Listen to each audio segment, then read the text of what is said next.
السلام علیکم ورحمۃ اللہ وبرکاتہ، نحمده ونصلی علی رسولہ الکریم، اما بعد فاعوذ باللہ من الشیطان الرجیم، بسم اللہ الرحمن الرحیم، رب اشرح لی صدری ویسر لی امری واحلل عقدۃ من لسانی یفقہوا قولی۔ سبق نمبر 273، آیت نمبر 1 سے 30 تک، لیسن نمبر 273، آیت نمبر 1 to 30، سورۃ النجم۔ لفظی ترجمہ، بسم اللہ الرحمن الرحیم۔ والنجم، قسم ہے تارے کی، اذا ہوا، جب وہ گرا، ما ضل، نہیں بھٹکا، صاحبکم، ساتھی تمہارا، وما غوا، اور نہ وہ بہکا، وما ینطق، اور نہیں وہ بولتا، بات کرتا، عن الہوی، خواہش نفس سے، ان ہوا، نہیں وہ، الا، مگر، وحی، ایک وحی ہے، یوحا، جو وحی کی جاتی ہے،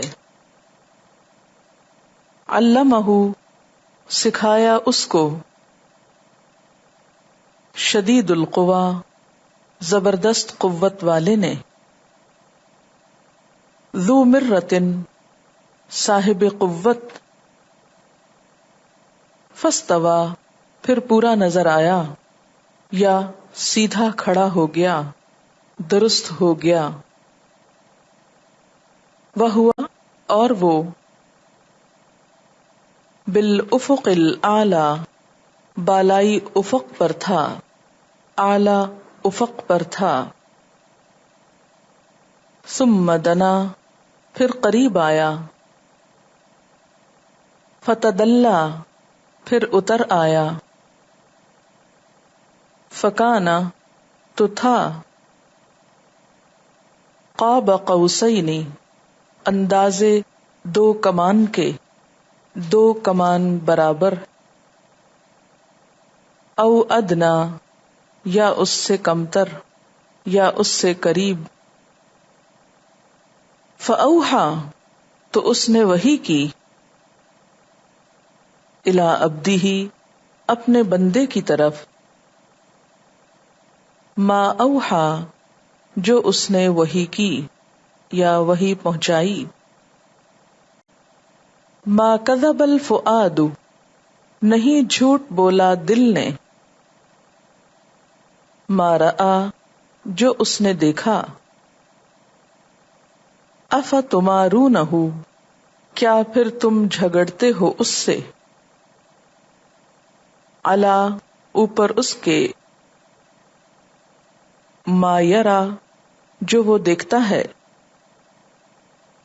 وَلَقَدْ رَآهُ، اور البتہ تحقیق اس نے دیکھا اس کو،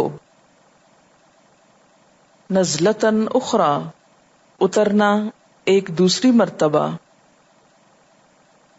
عند سدرۃ المنتہی، سدرۃ المنتہی کے پاس، عندہا، اس کے پاس، جنت المأوی، جنت المأوی ہے، اذ یغشی السدرۃ، جب چھا رہا تھا سدرہ پر، ما یغشی، جو کچھ چھا رہا تھا، ما زاغ البصر، نہیں کجی کی نگاہ نے، وما طغی، اور نہ وہ حد سے بڑھی، لقد رآ، البتہ تحقیق اس نے دیکھی، من آیات ربہ، اپنے رب کی نشانیوں میں سے، الکبریٰ، بڑی بڑی، افرأیتم اللات، کیا پھر دیکھا تم نے لات کو، والعزیٰ، اور عزیٰ کو، ومناۃ، اور منات کو، الثالثۃ تیسری، الاخری ایک اور، الکم الذکر کیا تمہارے لیے لڑکے ہیں، وَلَهُ الْأُنْثَى اور اس کے لیے لڑکیاں، تلک یہ، اذن تب، قسمۃ ایک تقسیم ہے، دیزا ظلم کی، ان ہی نہیں وہ، الا مگر، اسماء کچھ نام ہیں، سمیتموہا نام رکھے تم نے ان کے، انتم تم نے، وآباؤکم اور تمہارے آباء و اجداد نے، ما انزل اللہ نہیں نازل کی اللہ نے، بہا ساتھ اس کے، من سلطان کوئی دلیل، ان یتبعون نہیں وہ پیروی کرتے، الا الظن مگر گمان کی، وما اور جو، تہوا خواہش کرتے ہیں، الانفس نفس، وَلَقَدْ اور البتہ تحقیق، جاءہم آئی ان کے پاس، من ربہم ان کے رب کی طرف سے، الہدی ہدایت، ام یا، للانسانی انسان کے لیے ہے، ما تمنا جو وہ تمنا کرے، فللہ الآخرۃ والأولی تو اللہ کے لیے ہے پچھلی اور پہلی، وکم من ملک اور کتنے ہی فرشتے، فی السماوات آسمانوں میں، لا تغنی نہ کام آئے گی، شفاعتہم ان کی سفارش، شیئا کچھ بھی، الا مگر، من بعد اس کے بعد کے، ان یأذن اللہ اجازت دے اللہ، لمن یشاء جس کے لیے چاہے، ویرضی اور وہ راضی ہو جائے، ان الذین بے شک وہ لوگ، لا یؤمنون جو ایمان نہیں لاتے، بالآخرۃ آخرت پر، لیسمون الملائکۃ البتہ وہ نام رکھتے ہیں فرشتوں کے، تسمیۃ الانثی نام عورتوں والے، وما لہم اور نہیں ان کے لیے، بہ ساتھ اس کے، من علم کوئی علم، ان یتبعون نہیں وہ پیروی کرتے، الا الظن مگر گمان کی، وان الظن اور بے شک گمان، لا یغنی نہیں کام آتا، من الحق حق سے، شیئا کچھ بھی کوئی چیز، فأعرض تو اعراض برتیے، عن من اس سے جو، تولا منہ موڑے، عن ذکرنا ہمارے ذکر سے، ولم یرد اور نہ چاہے، الا الحیات الدنیا مگر دنیا کی زندگی، ذالک یہی، مبلغہم ان کی انتہا ہے، من العلم علم میں سے،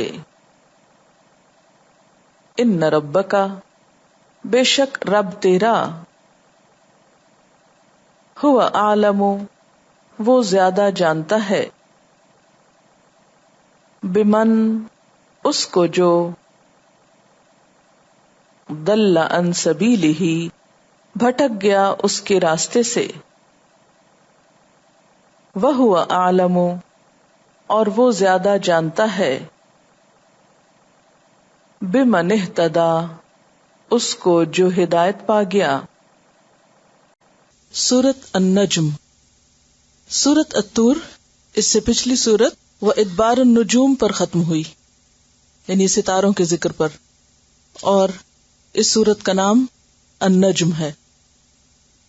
النجم جس کا معنی ستارہ ہے، اور ستاروں کا کام روشنی دینا، رہنمائی کرنا ہے۔ اس سورت کا بھی مرکزی مضمون علم اور معرفت، اور اس کا سورس، حقیقی سورس یا حقیقی ماخذ یعنی اللہ کی ذات بتائی گئی۔ مکی سورت ہے، یہ پہلی سورت ہے جس کو آپ صلی اللہ علیہ وسلم نے مکہ میں اعلانیہ مجمع عام میں پڑھ کر سنایا۔ بخاری اور مسلم کی روایت میں آتا ہے حضرت ابن مسعود سے کہ یہ پہلی سورت ہے جس میں سجدہ نازل ہوا۔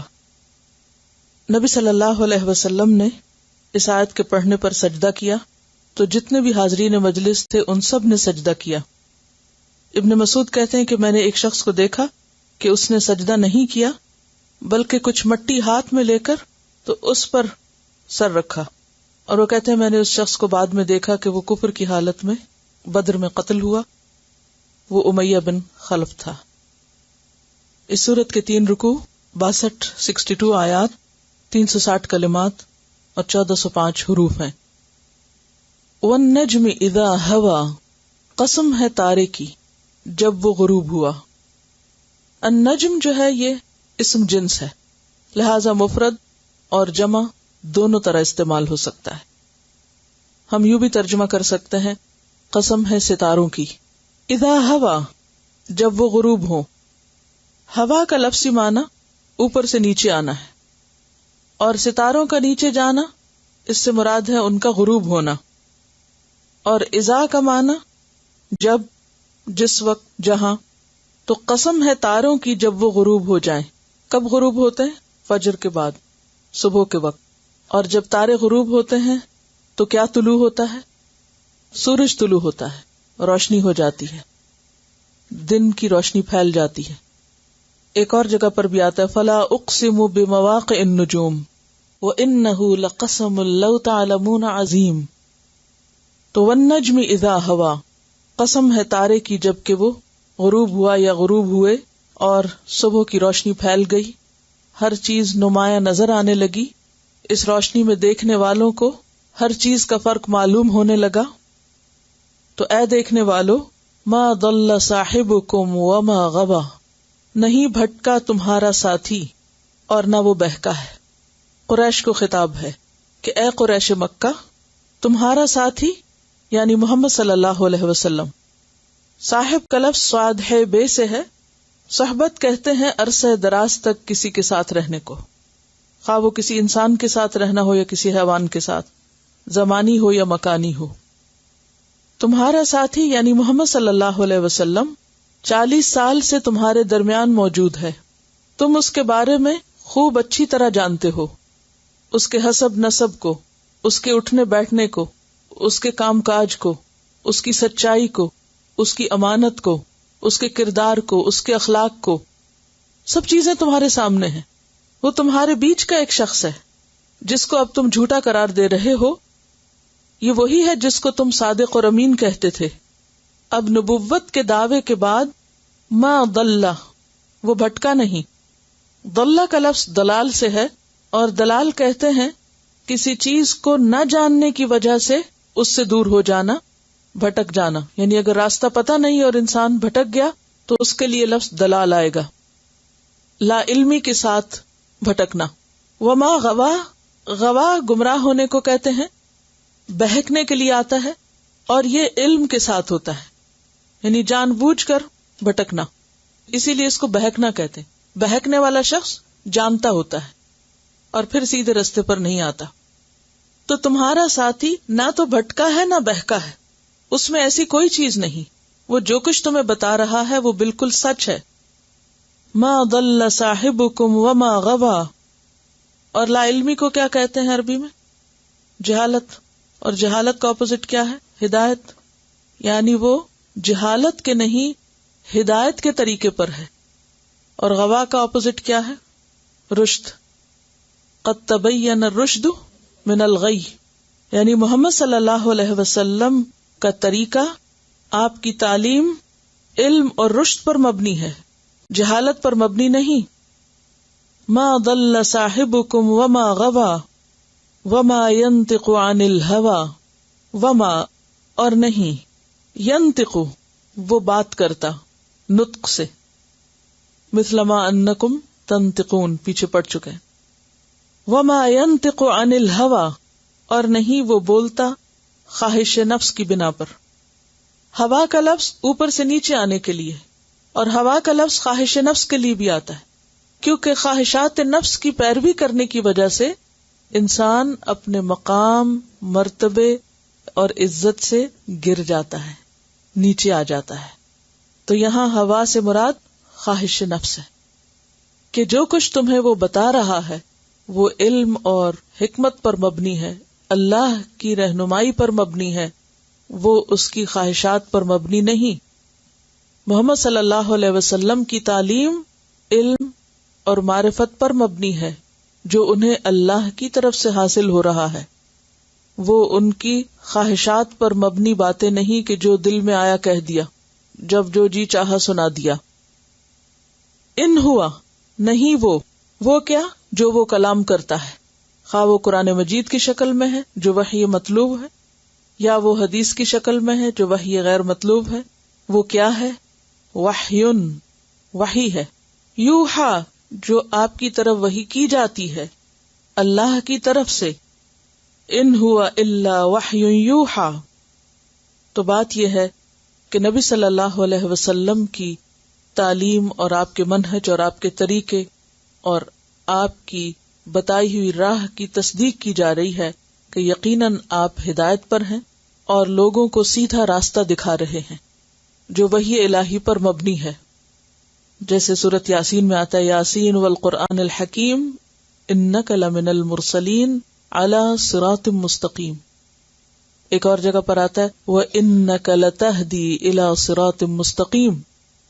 تو اے اہل مکہ، آپ کے بارے میں، آپ کی تعلیم اور آپ کی رہنمائی کے بارے میں تمہارے دلوں میں جو شک ہے اسے دور کر لو، کیونکہ آپ اپنے دل کی باتیں نہیں لوگوں کو سنا رہے، بلکہ جو کچھ بھی بتا رہے ہیں وہ وحی الہی پر مبنی ہے.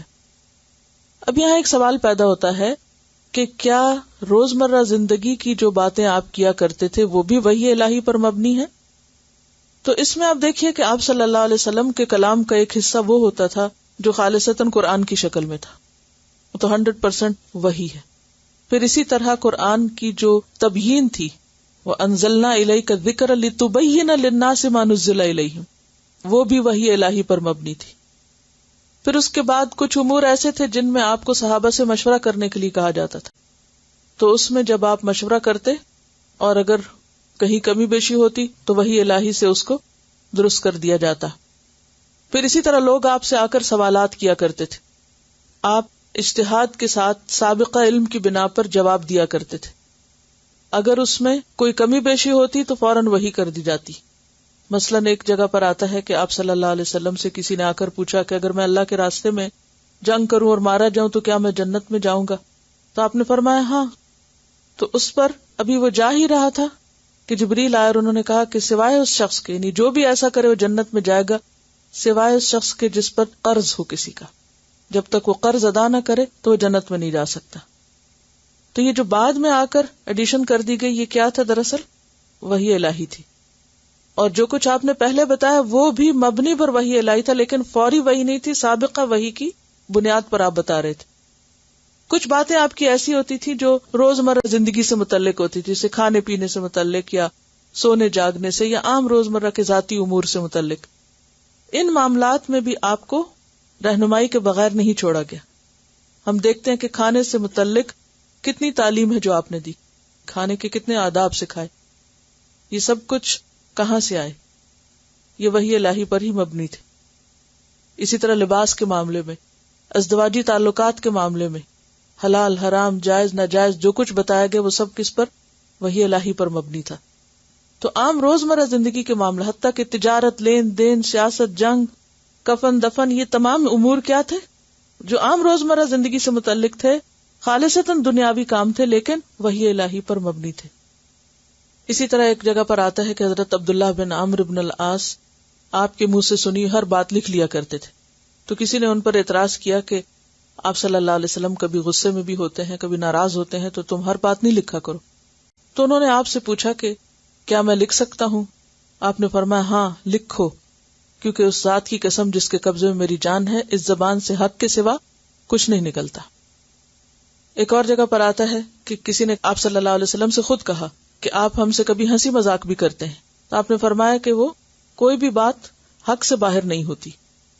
تو آپ صلی اللہ علیہ وسلم لوگوں کو جو کچھ بتا رہے تھے، جو کچھ کر کے دکھا رہے تھے، جس بھی طرح سے آپ لوگوں کو رہنمائی دے رہے تھے، وہ ساری کی ساری رہنمائی کس پر مبنی تھی؟ وحی الہی پر مبنی تھی. ان ہوا الا وحی یوحا. بظاہر دیکھنے میں آپ دیکھیے الفاظ کے، اگر صرف ترجمہ پڑھا جائے تو قسم ہے تارے کی جب وہ غروب ہو گیا یا گر گیا، یا جیسے شہاب ثاقب گرتے تھے. تمہارا ساتھی بھٹکا نہیں ہے اور وہ اپنے دل سے بات نہیں کرتا، وہ وحی الہی سے بات کرتا ہے. الگ الگ سی باتیں لگتی ہیں لیکن یہ ساری دراصل ایک ہی نقطے کے گرد گھوم رہی ہیں. جیسے ستارے بھی رہنمائی کا کام کرتے ہیں، لیکن ستارے کبھی غروب بھی ہو جاتے ہیں، لیکن محمد صلی اللہ علیہ وسلم کی رہنمائی ہمیشہ کے لیے سراج و منیرہ.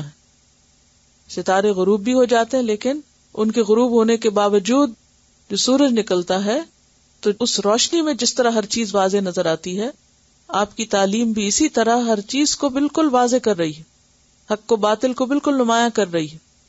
لیلھا کنہارھا، اس کی رات بھی اس کے دن کی طرح ہے. علمہ شدید القوی، تعلیم دی ہے اس کو، علم یعلم تعلیم، تعلیم دی ہے اس کو. کس کو؟ محمد صلی اللہ علیہ وسلم کو. کس نے؟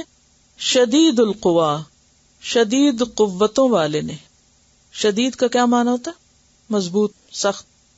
قوا قوت کی جمع ہے.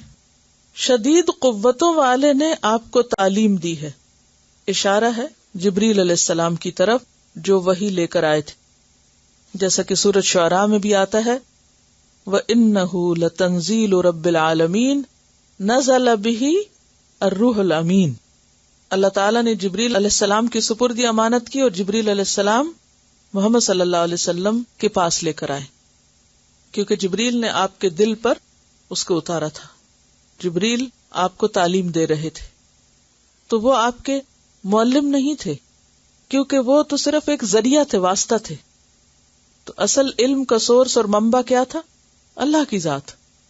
اس لیے اس میں آپ صلی اللہ علیہ وسلم کی شان میں کچھ کمی نہیں ہوتی. اب ہم یہ نہیں کہہ سکتے کہ آپ جبریل کے شاگرد ہو گئے تو اس بنا پر آپ کا مرتبہ کم ہو گیا، نہیں، کیونکہ جبریل علیہ السلام کوئی ذاتی علم نہیں دے رہے تھے، اپنی کسی ذاتی کوشش کے ساتھ کچھ نہیں لا رہے تھے، وہ دراصل اللہ کا پیغام آپ تک پہنچا رہے تھے. تو اس لیے علمہ شدید القوی، تعلیم دی ہے آپ کو شدید قوتوں والے نے. یہاں ایک بات سمجھنے کی، اور وہ یہ ہے کہ تعلیم کا جو یہ سلسلہ اللہ نے مقرر کیا، اس کے انتظام کو آپ دیکھیے کہ فرشتوں میں سے جو سب سے زیادہ مضبوط فرشتہ تھا اس کو یہ ذمہ داری سونپی گئی. اس سے آپ علم کی اور وحی الہی کی اہمیت کو سمجھیے کہ یہ امانت کسی معمولی شخص کے ہاتھ نہیں بھیجی گئی. یہ امانت کس کے سپرد کی گئی؟ جبریل علیہ السلام کی. وہ یہاں تک لائے، زمین تک. اور جبریل علیہ السلام جو تھے وہ اللہ تعالیٰ ان کو کیا فرما رہے ہیں؟ شدید القوا، یعنی کوئی ان سے لڑ جگڑ کے یا کسی بھی طرح اس وحی کو چرا نہیں سکتا تھا، لے نہیں سکتا تھا، یا وہ معلومات کہیں اور لیک نہیں ہو سکتی تھی. ذو مرتن، ذو کا مطلب ہوتا ہے والا، مرہ کے کئی معنی، قوت اور طاقت بھی کیا گیا ہے، اور اس کے علاوہ حسن اور جمال بھی کیا گیا ہے، خوش منظر. اگر قوت کے معنی میں لیا جائے تو پیچھے بھی قوت کا ذکر آ گیا، تو یہ کون سی قوت ہے؟ پچھلی قوت جسمانی قوت، اور یہ قوت ذہنی قوت، یعنی بہت پختہ ہیں، عقل مند ہیں، دانا ہیں، میچیور ہیں. اور ابن عباس نے کہا کہ خوبصورتی والے ہیں، یعنی خوش منظر ہیں، خوبصورت بھی ہیں. ذو مرتن، جبریل علیہ السلام نہایت شاندار ہیں، خوبصورت ہیں. فاستوا، پھر وہ بلند ہوا. استوا کا ایک معنی ہوتا ہے بلند ہونا، یعنی اللہ تعالیٰ نے جبریل علیہ السلام کو جب یہ وحی دی محمد صلی اللہ علیہ وسلم تک پہنچانے کے لیے، تو وہ اس کو لے کر طلوع ہوئے، نمودار ہوئے. کہاں؟ وَهُوَ بِالْأُفُقِ الْأَعْلَى، اور وہ بلند افق پر تھے. تو اس سے کیا بات سمجھ میں آتی؟ ذرا امیجن کریں، جبریل علیہ السلام آ رہے ہیں محمد صلی اللہ علیہ وسلم کے پاس، تو ایسے طلوع ہو رہے ہیں جیسے سورج طلوع ہوتا ہے، اور ایک بلند مقام سے آ رہے ہیں، کیونکہ اللہ تعالیٰ کے بارے میں، وحی کے بارے میں ہمارا تصور کیا ہے کہ سب اوپر سے آنے والی چیز ہے. وَهُوَ بِالْأُفُقِ، اور افق کس کو کہتے ہیں؟ اس کی جمع آفاق ہوتی، کنارے کو کہتے ہیں. افق وہ کنارہ جہاں زمین اور آسمان ملے ہوئے ہوتے ہیں. اب وہ کنارہ عام طور پر نیچے نظر آتا ہے. اگر آپ ساحل سمندر پہ جائیں تو سمندر کا پانی اور آسمان ایسے لگتا ہے جیسے ایک جگہ جا کر اکٹھے ہو رہے ہیں. لیکن یہ افق کون سا ہے؟ نیچے نہیں، افق الاعلی، اوپر، صاف متلا ہے، بلند افق پر ہے. اور پھر کیا ہوا؟ ثم دنا، پھر قریب ہوئے. اسی سے لفظ دنیا ہے، دنا یدنو، دنوب سے قریب کی چیز، کیونکہ آخرت کے مقابلے میں دنیا قریب. ثم دنا، پھر وہ قریب ہوئے. فتدلا، پھر اتر آئے، معلق ہو گئے. تدلا کا لفظ جو ہے یہ دال لام واو سے، دل ڈول کو کہتے ہیں نا، اور دلا دال لام یہ کے اوپر کھڑی زبر، دلا کہتے ہیں نرمی اور سہولت سے کسی چیز کا قریب ہونا، اور تدلا ہوتا ہے کسی بلند چیز کا نیچے آنا. اور اس طرح کہ وہ جیسے لٹکی ہوئی ہو، کہ اس کا اوپر بھی تعلق ہو اور وہ نیچے بھی ہو. جیسے ڈول کو آپ ڈالتے ہیں کس میں؟ کنویں میں، تو اس کا اوپر کا سرا جو رسی سے بندھا ہوا ہوتا ہے وہ ڈالنے والے کے ہاتھ میں ہوتا ہے. تو جبریل علیہ السلام جس وقت آپ صلی اللہ علیہ وسلم کے پاس وحی لا رہے تھے، اور جب آپ نے ان کو دیکھا تو وہ افق پر چھائے ہوئے تھے. آپ فرماتے ہیں نا کہ میں نے جبریل کو اس حال میں دیکھا کہ ان کے 600 پر تھے، اور وہ پورے افق پر مشرقی اور مغربی کناروں پر چھائے ہوئے تھے، کور کر دیا انہوں نے، اور وہ نیچے سے اوپر تک نظر آ رہے تھے. یعنی یہ جو کہا نا کہ قریب بھی تھے اور وہ اوپر معلق بھی تھے، یعنی قریب ترین بھی تھے اور اس کے باوجود وہ اوپر بھی تھے. کیا تصور میں آ رہا ہے؟ یعنی دائیں بائیں اوپر نیچے ہر طرف جیسے ایک چھائی ہوئی چیز ہو. اس سے جبریل علیہ السلام کی قوت اور ان کا جو مرتبہ ہے اور ان کی شان کی جو بلندی ہے وہ ظاہر ہوتی ہے. اور وہ کیا لا رہے ہیں؟ کیا ہے ان کے پاس؟ یہ کتاب. یہ کتاب کوئی معمولی کتاب نہیں ہے، یہ علم کوئی معمولی علم نہیں ہے. اس کے ساتھ اہتمام دیکھیے، کس کے ہاتھ بھیجا جا رہا ہے، اور اس کی اپنی کیفیت کیا ہے، اور وہ کہاں ہے. وہ اوپر بھی نظر آ رہا، نیچے بھی نظر آ رہا، دائیں بھی آ رہا ہے اور بائیں بھی آ رہا ہے. اور ایک اور روایت میں آتا ہے کہ ابھی انہوں نے اپنے صرف 2 پر کھولے تھے، 600 کھولے تو معلوم نہیں کیا ہو. وہ سد الافق، حدیث میں آتا سد الافق، افق کو بھر دیا تھا انہوں نے، کچھ نظر ہی نہیں اور آ رہا تھا. تو ذو مرتن فاستوى، طلوع ہوئے، نمودار ہوئے. وهو بالافق الاعلى، اوپر نظر آ رہے تھے. ثم دنا، پھر قریب آنے لگ گئے تھے. فتدلى، بالکل قریب آ گئے، اور اس کے باوجود کہ وہ قریب آ گئے ابھی اوپر بھی تھے. فکان قاب قوسین، تو تھے وہ قاب مقدار اندازے، قوسین 2 کمان کے، 2 کمان برابر، او ادنا بلکہ اس سے بھی کم تر. کمان کیا ہوتی؟ جس سے تیر پھینکے جاتے ہیں، قوس. قوس اصل میں دائرے کے کسی بھی حصے کو کہتے ہیں. دائرہ کیا ہوتا ہے؟ سرکل. تو سرکل جو ہے اس کا کوئی بھی حصہ جب آپ الگ کریں گے تو وہ کس کی طرح ہو جائے گا؟ جیسے ہلال ہو، پہلی رات کا چاند. یعنی سرکل کے اوپر والے حصے کو لیں، دائیں بائیں کہیں سے بھی آپ ایک ٹکڑا اس کا نکالیں تو وہ ہلال ہو جائے. تو کمان کی بھی یہی شکل ہوتی ہے جس سے ایرو کو پھینکا جاتا ہے. اب کیا ہوا کہ کان قاب قوسین او ادنا. قوسین، اب یہ جو قوسین 2 کمانے ہیں، اس سے مراد کیا ہے؟ بعض نے کہا کہ 2 الگ الگ کمانے، اور بعض نے کہا کہ اصل میں یہ کمان جیسے ہوتی ہے نا، جیسے وہ ہاف سرکل سمجھے، تو اس کا ایک کنارہ اور دوسرا کنارہ، یعنی ایک جگہ سے جہاں سے پکڑتے ہیں اور دوسرا جو اس کا اینڈ ہوتا ہے، یعنی کمان کے 2 سروں کے بیچ کی جگہ، بلکہ اس سے بھی کم. فَكَانَ قَابَ قَوْسَيْنِ أَوْ أَدْنَىٰ. اصل میں عربوں میں جب 2 لوگوں کے درمیان گہری دوستی ہوتی اور وہ آپس میں قسم کھا کر ایک دوسرے سے قریبی تعلق باندھتے تھے، جس میں کہ ہمارا مرنا جینا ایک ہوگا، اگر مجھ پر کوئی حملہ کرے تو تم مددگار ہوگے، یعنی بہت گہری دوستی کے لیے. تو ان کا طریقہ کیا ہوتا تھا کہ جب ایسا کوئی حلف ہوتا، حلیف بنتے ایک دوسرے کے یا گہرے دوست بنتے، تو ہر ایک اپنی اپنی کمان نکال کے لاتا. تو وہ ایک سمبل ہوتا تھا، کمان نکال کے لاتا، یہ بھی کمان لایا، یہ بھی کمان لایا. اب کیا کرتے؟ دونوں کمانوں کو قریب کر دیا جاتا، دونوں کے قبضے. اب کیا ہوتا کہ دونوں کو ملا کے پھر تیر پھینکا جاتا. اس بات کا یا اس ایکٹ کا یا اس عمل کا مطلب یہ ہوتا تھا کہ اب یہ 2 قبیلے یا جو 2 افراد ہیں، یہ دونوں آپس میں کس طرح ہو گئے ہیں؟ 2 کمانوں کی طرح ہو گئے ہیں. تو جبریل علیہ السلام جب محمد صلی اللہ علیہ وسلم کے پاس آئے تو بالکل آپ کے قریب آ گئے. پہلی وحی میں بھی آتا ہے نا کہ جیسے آپ کو بھینچا اور کہا اقرا، اور یہاں بھی کیا ہے؟ بالکل قریب آئے، اور قریب آ کر کیا کیا؟ فَأَوْحَى إِلَىٰ عَبْدِهِ مَا أَوْحَى، وحی کی اللہ کے بندے پر جو بھی وحی کی. یعنی اتنے قریب آ کر آپ کے دل میں اللہ کی طرف سے لایا ہوا پیغام ڈالا. سورۃ التکویر میں بھی آتا نا، وَإِنَّهُ لَقَوْلُ رَسُولٍ كَرِيمٍ، یہ ایک رسول کریم یعنی معزز میسنجر یا پیغام لانے والے کی بات ہے. ذی قوت، وہاں بھی جبریل علیہ السلام کو کیا خطاب دیا گیا؟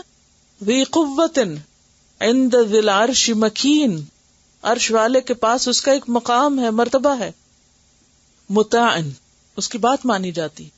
ثم امین، وہ کیا ہے؟ امانت دار ہے.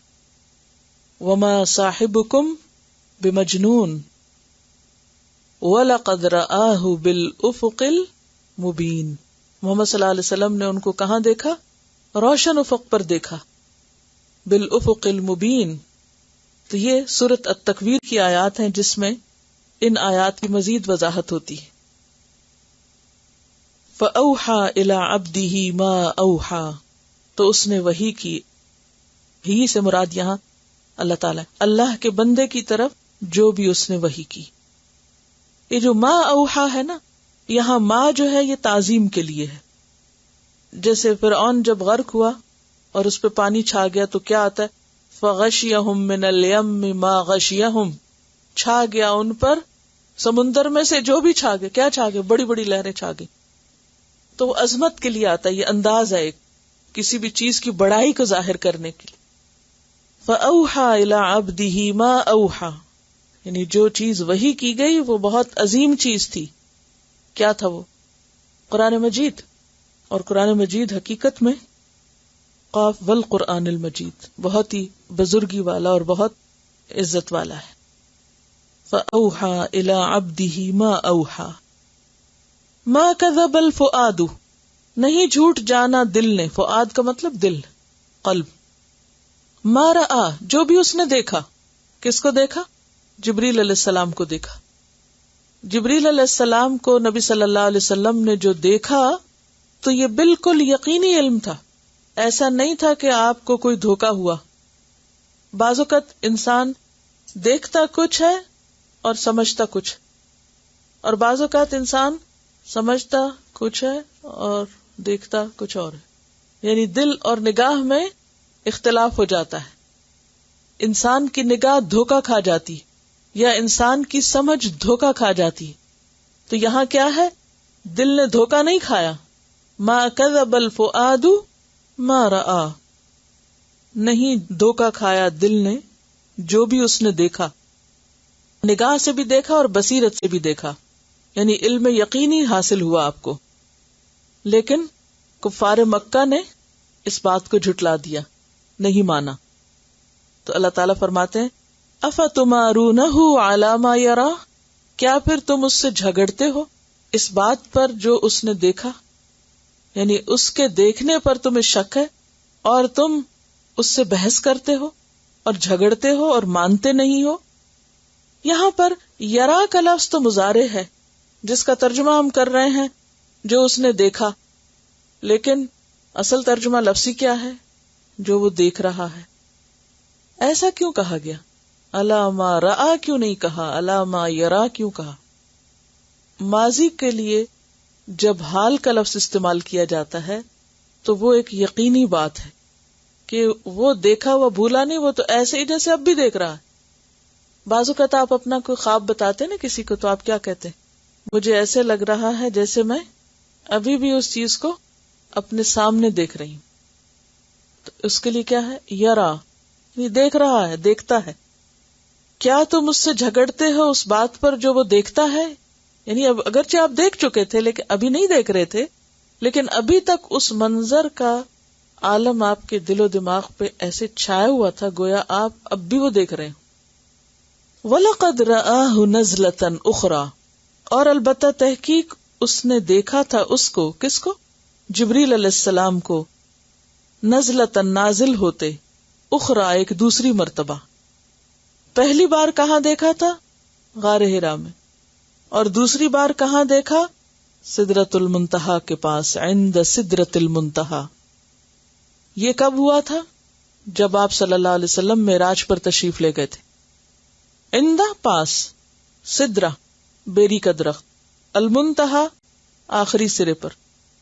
منتہا کا لفظ انتہا سے ہے، اختتام، یعنی جہاں ملائکہ پہنچ کر رک جاتے ہیں. جبریل علیہ السلام نے کہا تھا نا کہ اس سے آگے نہیں جا سکتا، مجھے ڈر ہے کہ میرے پر جل جائیں گے. سدرۃ المنتہا کے پاس. اور وہ بیری کا درخت جو ہے وہ عام دنیا کی بیریوں کی طرح نہیں ہے. اس کے پھلوں کے بارے میں آتا ہے کہ بہت بڑے بڑے ٹھیلوں کی طرح ہے، اور اس کے پتے جو ہیں ہاتھی کے کان کی طرح ہے. اصل حقیقت اللہ ہی جانتا ہے، بس انسانوں کو کچھ سمجھانے کے لیے تھوڑی سی ڈسکرپشن دے دی گئی. تو جبریل علیہ السلام کو نبی صلی اللہ علیہ وسلم نے سدرۃ المنتہا کے پاس بھی دیکھا تھا جب آپ معراج پر تشریف لے گئے تھے اپنے جسم اور روح دونوں کے ساتھ.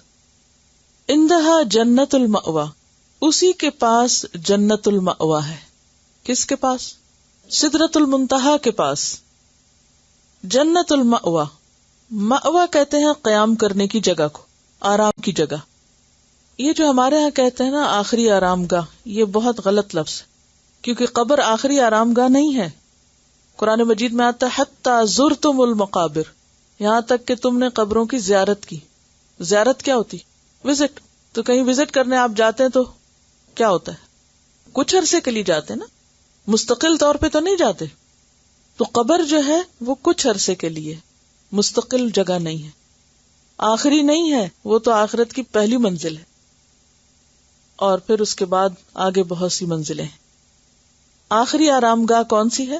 جنت المأوا، جنت جو آرام کی جگہ ہے. اور قبر کے علاوہ جو برزخ کا لفظ آتا ہے تو اس کے لیے بھی قرآن مجید میں کیا آتا ہے؟ وَمِن وَرَائِهِمْ بَرْزَخٌ إِلَى يَوْمِ يُبْعَثُونَ، اس دن تک جب وہ اٹھائے جائیں گے. تو قبر ہو یا برزخ ہو، یہ بس قیامت کے دن تک ہی ہے، پھر انسان وہاں سے اٹھ جائے گا. تو ان آیات میں کیا آ رہا ہے کہ جبریل علیہ السلام کا دیکھنا بالکل درست تھا. یعنی آپ صلی اللہ علیہ وسلم کو جبریل کو دیکھنا، جس پر اہل مکہ بحث کر رہے تھے، جھگڑا کر رہے تھے، یقین نہیں کر رہے تھے، وہ بالکل ایک سچی بات تھی. اور آپ صلی اللہ علیہ وسلم نے اس کو ایک اور بار بھی دیکھا تھا سدرۃ المنتہا کے پاس. سدرۃ المنتہا 7ویں آسمان کے بعد ہے اور وہیں جنت المأوا ہے. اور جنت جو ہے اس سے پتہ چلتی ہے کہ وہ عالم بالا میں ہے. اور پھر یہ بھی ہے کہ جنت الفردوس جو ہے وہ جنت کا سب سے اونچا والا حصہ ہے جس کی چھت کیا ہے؟ عرش رحمان.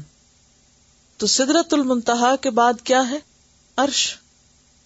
اور پھر اسی کے قریب جنت المأوا یعنی بلند ترین مقام ہے. اسی لیے آتا نا کلا ان کتاب الابرار لفی علیین. علیین بھی علو سے نیک لوگوں کی کتاب یا اعمال نامہ کہا علیین میں.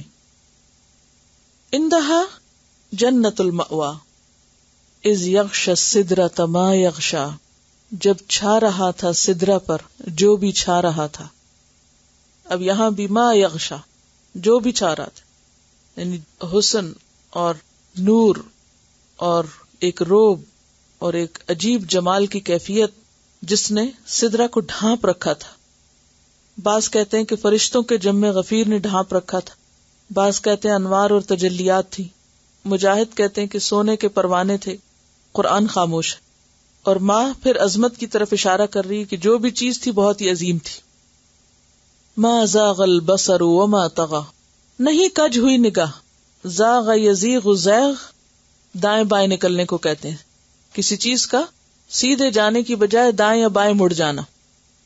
ما زاغ البصر وما طغى. نگاہ نہ دائیں بھٹکی نہ بائیں بلکہ وہ اپنے مقصد پر جمی رہی. اس سے پتہ چلتا ہے کہ نبی صلی اللہ علیہ وسلم اس موقع پر اس مقام پر نہایت ادب کے ساتھ جس کام سے گئے تھے جو کچھ آپ کو دیا جا رہا تھا اسی پر توجہ مرکوز تھی آپ کی کیونکہ آپ اپنے رب سے ہم کلام ہوئے تھے. تو جب آپ اپنے رب سے ہم کلام ہو رہے تھے تو آپ کی نگاہ دائیں بائیں نہیں جا رہی تھی بلکہ نہایت فوکسڈ تھی. ما زاغ البصر وما طغى. طغى کا مطلب حد سے نکلی. نگاہ حد سے نہیں نکلی. نہ سامنے اوپر اٹھی نہ دائیں بھٹکی اور نہ بائیں بھٹکی. لقد رأى من آیات ربه الكبرى. البتہ تحقیق اس نے دیکھی اپنے رب کی نشانیاں بڑی بڑی. یعنی معراج کے سفر میں آپ صلی اللہ علیہ وسلم نے عجیب و غریب نشانیاں دیکھی. سورۃ بنی اسرائیل کے شروع میں بھی آتا نا سبحان الذی اسری بعبدہ لیلا من المسجد الحرام الی المسجد الاقصی الذی بارکنا حولہ لنریہ من آیاتنا. تاکہ ہم اس کو اپنی نشانیوں میں سے دکھائیں. اور یہاں بھی کیا آتا ہے کہ بڑی بڑی نشانیاں اللہ تعالیٰ نے نبی صلی اللہ علیہ وسلم کو دکھائیں. کیا تھی وہ بڑی بڑی نشانیاں؟ سب سے پہلے تو براق پہ سواری، پھر اس کے بعد عالم بالا پہ جانا اور اس سفر میں مختلف آسمانوں پر جانا، انبیاء سے ملاقات، سدرۃ المنتہا کو دیکھنا، جنت المأوا کو دیکھنا. آپ کو اس موقع پر جنت اور دوزخ دونوں دکھائی گئیں. اس سفر کا مقصد ہی کیا تھا کہ ہم آپ کو اپنی نشانیاں دکھائیں. اور یہاں بھی کیا ذکر کیا گیا؟ لقد رأى. اس سفر کے آغاز پر فرمایا تاکہ ہم دکھائیں، اور یہاں کیا پہنچ کر رأى آپ نے دیکھ لی من آیات ربہ الکبریٰ اپنے رب کی نشانیاں جو بہت بڑی بڑی نشانیاں تھیں. کبریٰ دراصل کیا ہے؟ کون سا صیغہ ہے؟ افعال التفضیل کا. اکبر کا مؤنث کبریٰ، جیسے افعل کا فعلا، احسن کا حسنا. لقد رأى من آیات ربہ الکبریٰ. تلاوت سنی. قرآن کی عظمت، اللہ کی طرف سے آئے ہوئے علم کی عظمت کہ کس قدر اہتمام کے ساتھ اللہ نے اس کتاب کو اتارا ہے جو انسانوں کے لیے رہنمائی کا کام کرتی ہے. کیسا ہے وہ رب، کیسا ہے وہ پیغام لانے والا فرشتہ، اور کیسا ہے وہ پیغمبر جس پر یہ سب کچھ اتارا گیا. تو جس علم کے ساتھ خالق کائنات نے اتنا اہتمام برتا، اس علم کے ساتھ ہمارا سلوک کیا ہے؟ ہم کیا کر رہے ہیں؟ ہم اس کو کیا مقام دیتے ہیں؟ اس کا کیا مرتبہ ہے، اس کی ہمارے دلوں میں کیا اہمیت ہے، اس کے لیے ہماری محنت اور کوشش کیا ہے، ہم کیا تکلیف اٹھاتے ہیں، ہم اس کو کیسے لے رہے ہیں، اس کی عظمت اور اس کی بڑائی کے بارے میں ہمارا یقین کتنا ہے کہ واقعی وہ سب عظیم ہے۔ اگر آپ سیرت کا مطالعہ کریں تو آپ دیکھیں گے کہ وہ کتنے شدید اور کتنے سخت حالات تھے جب یہ قرآن نازل ہو رہا تھا، کتنی شدید مخالفت تھی، اور اس میں یہ قرآن اترا اور آپ صلی اللہ علیہ وسلم نے اس کو لوگوں تک پہنچایا، اور پھر وہاں سے شروع ہو کر یہ پوری دنیا میں پھیلا۔ باوجود اس کے کہ شدید مخالفت تھی، لیکن اس کتاب نے اپنا کام کیا، کیونکہ بھیجنے والا، لانے والا، اٹھانے والا اور پھر اس سے آگے لینے والے سب کا ارادہ مضبوط تھا۔ اور پھر آپ دیکھیے کہ ساری مخالفتوں میں کتنے زبردست طریقے سے تردید ہو رہی ہے۔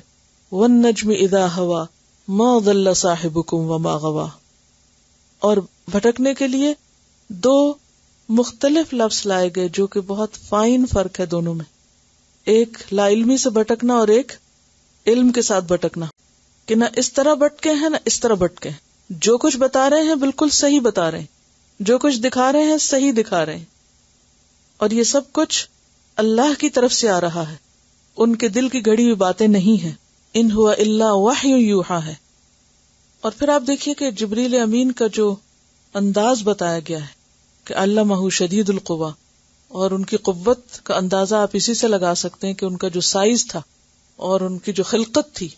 اور ویسے بھی آپ دیکھیے کہ مؤتفقات، یہ جو قوم لوط کی بستیاں الٹی تھی، کس نے الٹی تھی؟ جبریل علیہ السلام نے۔ کہتے ہیں کہ ایک پر مارا تھا اور وہ ساری کی ساری بستیاں اٹھا کے پلٹا دی تھی۔ تو اس سے ان کی قوت کا اندازہ لگائیں۔ ایک دیوار کو بھی ہٹانا ہو نا، ایک پتھر کو بھی ہلانا ہو، کتنی بڑی بڑی بھاری کرینے چاہیے آپ کو، اور کہاں ہزاروں لاکھوں افراد پر مبنی ان بستیوں کو اٹھا کے اوپر لے جا کے واپس پٹخا کے مارا۔ کتنی قوت ہوگی جبریل علیہ السلام کے پاس۔ علمہ شدید القویٰ، قوت نہیں کہا، قویٰ، قوتیں، زبردست قوتوں کے مالک۔ اور پھر صرف قوتیں ہی نہیں، ذو مرۃ، ان میں حسن بھی ہے، روب بھی ہے، پختگی بھی ہے، دانائی بھی ہے، اور ان ساری چیزوں کے ساتھ وہ نمودار ہو رہے ہیں۔ فاستویٰ۔ اب آپ دیکھیے کہ قرآن نازل ہونے والا ہے، جس کے ہاتھ بھیجا جا رہا ہے وہ کن قوتوں کے ساتھ، ایسے جیسے سورج کبھی نکلتا دیکھا آپ نے؟ کتنا بڑا ہے سورج، لیکن جب نظر آتا ہے تو بالکل ایک چھوٹی سی ٹکیا نظر آتی ہے۔ لیکن جبریل علیہ السلام کو چھوٹی سی چیز کے طور پہ نظر نہیں آ رہے تھے۔ جب وہ طلوع ہوئے، افق سے نمودار ہوئے آنے کے لیے، تو افق بھر دیا انہوں نے۔ فاستویٰ وہو بالافق الاعلی، اور پھر اس ہیبت کے ساتھ قریب آ رہے ہیں، اور آپ صلی اللہ علیہ وسلم دیکھ کے ڈر جاتے ہیں، اور پھر اور قریب آئے اور قریب آئے، اور آ کر کیا کیا؟ فأوحى إلى عبده ما أوحى، عظیم الشان چیز آپ کو دی۔ اور یہ جو آپ نے منظر دیکھا، ما كذب الفؤاد ما رأى، یہ منظر کوئی معمولی منظر نہیں تھا، اور آپ نے اپنی کھلی آنکھوں سے دیکھا تھا، آپ کے دل نے اس میں کوئی جھوٹ نہیں ملایا، کوئی اپنے پاس سے من گھڑت باتیں نہیں کی کہ اچھا میں نے یہ دیکھا، یا کوئی خواب نہیں تھا، حقیقت تھی۔ اس کے باوجود نہ ماننے والوں نے نہ مانا، بلکہ الٹا آپ کا انکار کرنے لگے۔ فرمایا افتمارونہ علی ما یری ولقد رآہ نزلۃ اخری عند سدرۃ المنتہی عندہا جنۃ المأوی۔ اور پھر آپ صلی اللہ علیہ وسلم کی عظمت کہ آپ تک پیغام بھی لایا گیا اور آپ کو بھی آسمانوں پہ لے جایا گیا، اور اللہ تعالیٰ کی بڑی بڑی نشانیاں دکھائی گئیں۔ بعض لوگوں نے یہاں پر یہ بھی کہا ہے کہ اوحا سے مراد اللہ تعالیٰ ہے، کہ اللہ تعالیٰ نے خود وحی کی نبی صلی اللہ علیہ وسلم کو، اور پھر یہ بھی کہا کہ آپ نے اللہ تعالیٰ کو دیکھا۔ لیکن بات یہ ہے کہ قرآن مجید میں صاف طور پر آتا ہے لا تدرکہ الابصار، نگاہیں اس کو نہیں پا سکتی، وہو یدرک الابصار، اور وہ نگاہوں کو پا لیتا ہے۔ تو اس سے مراد جبریل علیہ السلام ہی ہو سکتے ہیں، خود اللہ تعالیٰ نہیں۔ سورۃ الشورى 51 میں آتا ہے وما كان لبشر ان يكلمه الله الا وحيا او من وراء حجاب او يرسل رسولا، کسی بشر کے لیے جائز نہیں کہ اللہ اس سے کلام کرے الا وحیا مگر وحی کے ذریعے، او من ورائے حجاب یا حجاب کے پیچھے سے، اور اس کا حجاب کیا؟ حجابہ نور۔ موسیٰ علیہ السلام نے جب کہا تھا اللہ تعالیٰ سے کہ اللہ تعالیٰ میں آپ کو دیکھنا چاہتا ہوں، تو اللہ تعالیٰ نے کیا فرمایا؟ لن ترانی، تم ہرگز مجھے نہیں دیکھ سکتے، ولکن انظر الی الجبل فإن استقر مکانہ، کہ پہاڑ کو دیکھو اگر وہ اپنی جگہ ٹھہرا رہا تو تم مجھے دیکھ لو گے۔ فلما تجلی ربہ للجبل، جب پہاڑ پہ تجلی کی اللہ تعالیٰ نے تو کیا کیا؟ موسیٰ علیہ السلام بے ہوش ہو کے گر پڑے، کیونکہ دنیا میں کسی رسول کے پاس، کسی انسان کے پاس وہ طاقت ہے ہی نہیں کہ جس کی بنا پر وہ اپنے رب کو دیکھ سکے۔ تو واضح طور پر سورۃ الشورى میں آتا ہے او من ورائے حجاب، موسیٰ علیہ السلام سے اللہ نے کلام کیا، محمد صلی اللہ علیہ وسلم سے اللہ نے کلام کیا، اور یہ کلام کیا تھا؟ من ورائے حجاب۔ اور اس پر تائید ہے حضرت عائشہ کی اس حدیث کی جو بخاری میں آتی ہے۔ مسروق کہتے ہیں میں نے حضرت عائشہ سے عرض کیا کہ اماں جان کیا محمد صلی اللہ علیہ وسلم نے اپنے رب کو دیکھا تھا؟ انہوں نے جواب دیا تمہاری اس بات سے تو میرے رونگٹے کھڑے ہو گئے، تم یہ کیسے بھول گئے کہ 3 باتیں ایسی ہیں جن کا اگر کوئی دعویٰ کرے تو جھوٹا دعویٰ ہوگا، اور ان میں سے ایک، جو شخص تم میں سے یہ کہے کہ محمد صلی اللہ علیہ وسلم نے اپنے رب کو دیکھا تھا وہ جھوٹ کہتا ہے۔ اور پھر یہی آیات پڑھی کہ لا تدرکہ الابصار وہو یدرک الابصار، اور وما کان لبشر ان یکلمہ اللہ الا وحیا او من وراء حجاب۔ اور پھر یہ جو آخری 3 آیتیں ہیں 16، 17 اور 18، اس میں آپ صلی اللہ علیہ وسلم کا جو انداز ہے وہ بہت ہی مؤثر ہے، اور اس سے پتہ چلتا ہے کہ آپ واقعی اخلاق کے بلند ترین مرتبے پر فائز تھے۔ وَإِنَّكَ لَعَلَى خُلُقٍ عَظِيمٍ، کہ آپ صلی اللہ علیہ وسلم جب اللہ تعالیٰ سے ہم کلام ہو رہے تھے، جب آپ اللہ تعالیٰ کے ارشادات سن رہے تھے، تو اس وقت اس قدر یکسو تھے اور نگاہیں اس طرح با ادب تھیں کہ دائیں بائیں نہیں ہوئی اور نہ ہی حد سے بڑھی۔ نگاہ کا حد سے بڑھنا کیا ہوتا ہے؟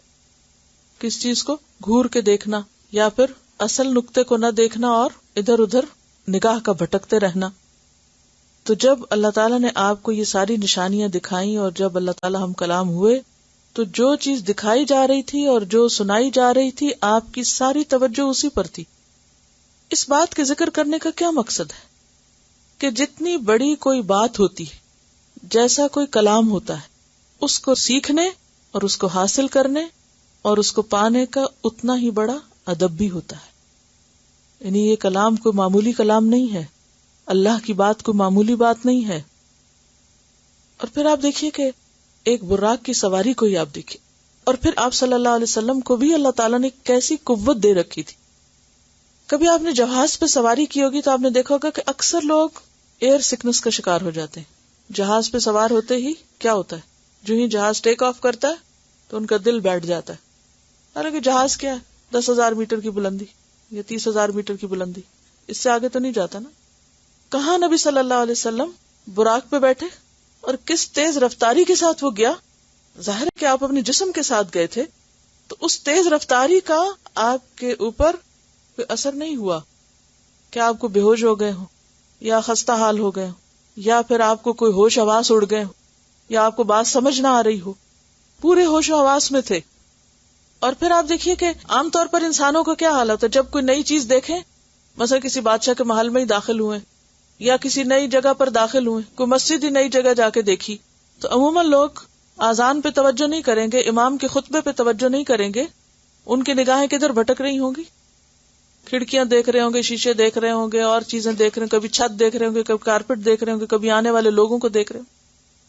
علم حاصل کرتے وقت ہم لوگوں کا حال کیا ہوتا ہے؟ خواہ قرآن کیوں نہ سیکھ رہے ہوں، اصل بات پر اور اصل نقطے پہ توجہ کم ہوتی ہے، ادھر ادھر دھیان زیادہ ہوتا ہے، اور چھوٹی چھوٹی چیزیں ہماری توجہ کو کھینچ لیتی ہیں اپنی طرف، فوراً ڈسٹریکٹ ہو جاتے ہیں۔ کوئی اٹھا، ہم اپنا کام کاج قلم کتاب چھوڑ کر اس کو دیکھنے لگ جائیں گے، کہاں جا رہا ہے، اور بھول جائیں گے کہ ہم اس وقت کیا سن رہے ہیں، کیا پڑھ رہے ہیں، کیا کرنا چاہیے۔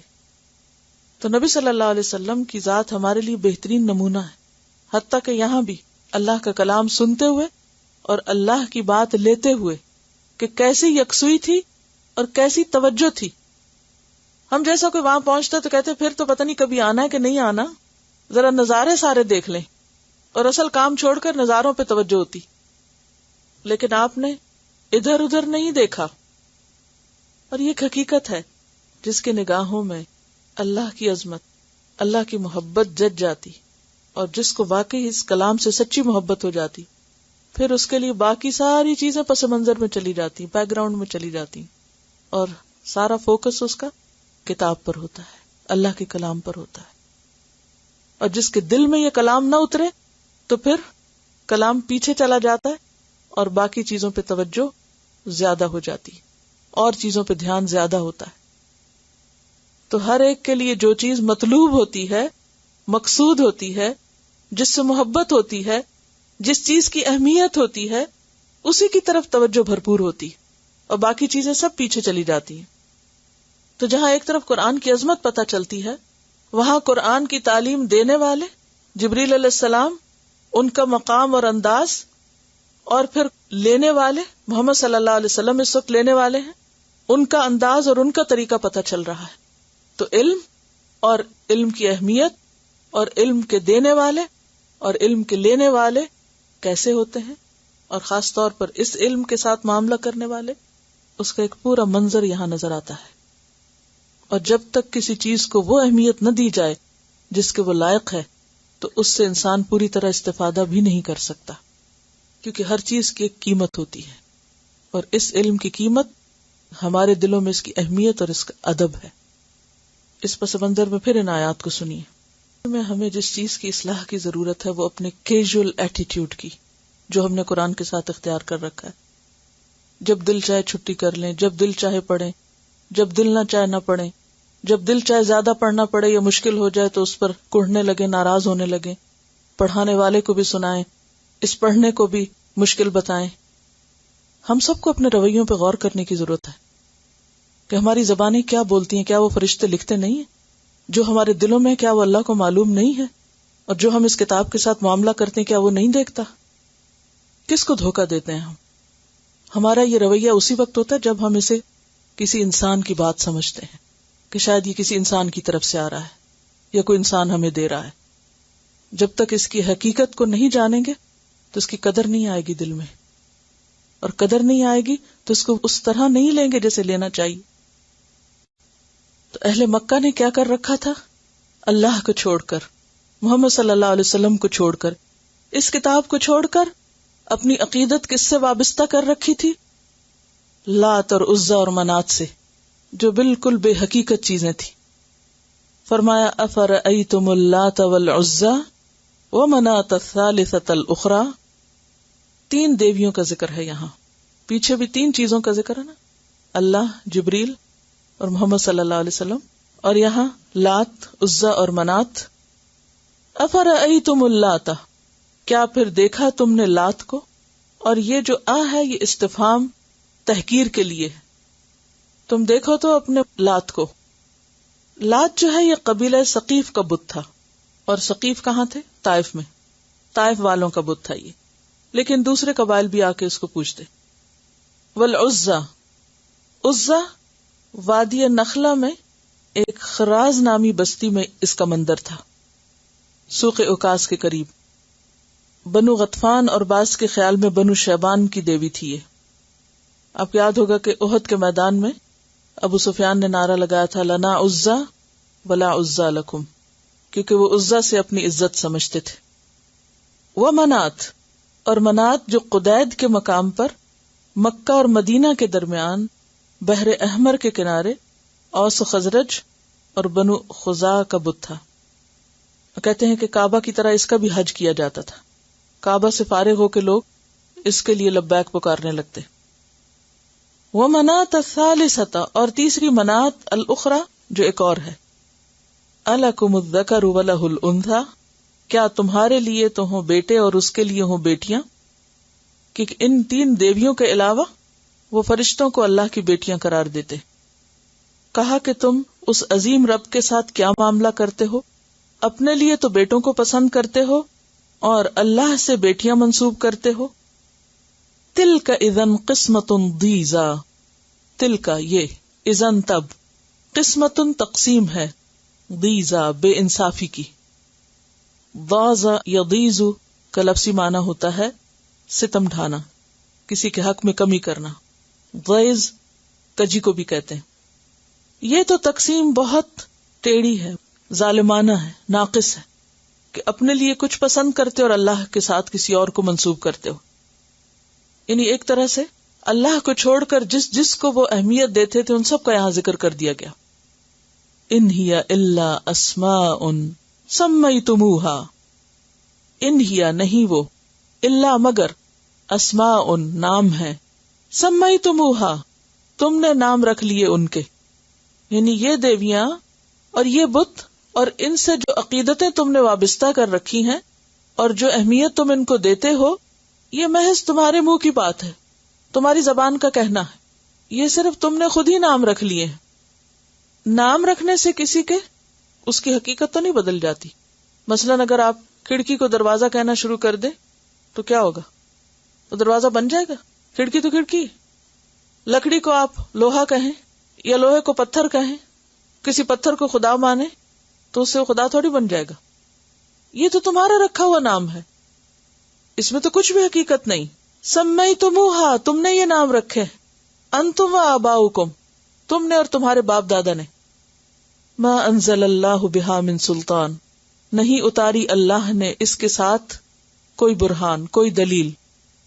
یہ جن کو تم خدا مانتے ہو اور جن کو تم سفارشی کہتے ہو کبھی، اور جن سے تم نے اپنی رزق، روزی، عزت، اولاد وابستہ کر رکھی ہے، ان کی کچھ بھی حقیقت نہیں. ان یتبعون الا الظن نہیں وہ پیروی کرتے مگر وہم و گمان کی، ظن کی. وما تہوی الانفس اور جو چاہتے ہیں نفس، بس نفس کی خواہشات ہیں، بس ان کے دلوں کی باتیں ہیں جن کے پیچھے یہ پڑے ہوئے ہیں، حقیقت ان کی کچھ بھی نہیں. وَلَقَدْ جَاءَهُم مِّن رَبِّهِمُ الْهُدَىٰ اور البتہ تحقیق آ گئی ان کے پاس ان کے رب کی طرف سے ہدایت. ہدایت موجود ہے. ہدایت کو چھوڑ کر، قرآن جیسی عظیم چیز کو چھوڑ کر یہ کس کے پیچھے چل رہے ہیں؟ اپنی خواہشات نفس کے پیچھے، اپنے اوہام اور خیالات کے پیچھے، بے بنیاد بے حقیقت باتوں کے پیچھے.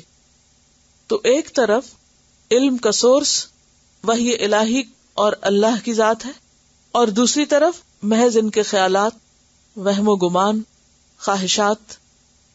ان دو میں سے اصل کیا ہے، حقیقت کیا ہے، عظمت کس چیز کی ہے؟